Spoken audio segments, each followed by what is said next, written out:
ទូរស័ព្ទ Galaxy A80 លុយខ្លាំងប៉ុណ្ណា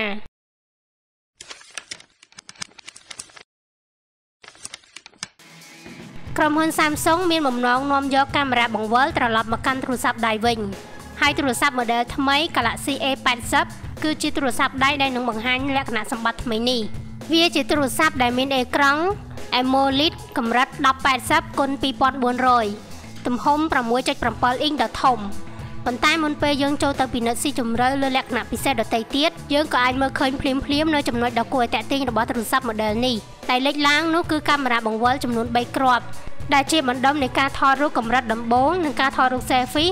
ហើយវាក៏មិនមាន not ផងដែរទូរស័ព្ទថ្មីនេះនឹងចេញលក់នៅតំបន់អឺរ៉ុបអាស៊ីនិងតំបន់ដទៃទៀតនៅចុងខែឧសភាខាងមុខនេះហើយនៅក្នុងទូរស័ព្ទថ្មីនេះក៏មានបំពាក់ប្រភេទថ្មមានថាមពលដ៏ខ្លាំងដែលស្ទើរតែស្មើនឹងថាមពលថ្មរបស់ទូរស័ព្ទ model Galaxy S10 ម្យ៉ាងទៀតវាក៏បំពាក់បច្ចេកវិទ្យាបញ្ចូលថាមពលល្បឿនលឿនកម្រិត25វ៉ាត់ដូចនៅក្នុងទូរស័ព្ទ Galaxy S10 5G ដែលនឹងជិតចេញលក់នៅក្នុងពេលខាងមុខនេះលើពីនេះ Samsung ក៏បានបញ្ជាក់ថា model A80 នឹងមាន intelligent battery ដែលសម្របខ្លួនទៅនឹងការប្រើប្រាស់ប្រចាំថ្ងៃរបស់អ្នកប្រើប្រាស់ហើយក៏ជួយឲ្យអ្នកប្រើប្រាស់ទូរស័ព្ទបានពេញមួយថ្ងៃ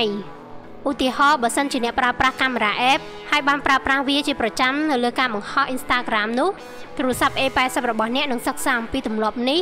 ហើយជំរុញសមត្ថភាព social media app នៅពេលអ្នកប្រើប្រាស់កាមេរ៉ា app ទូរស័ព្ទ Galaxy A80 នឹងចេញលក់ជាសកលនៅក្នុងជម្រើស3ពណ៌ពណ៌សពណ៌មាសនិងពណ៌ខ្មៅ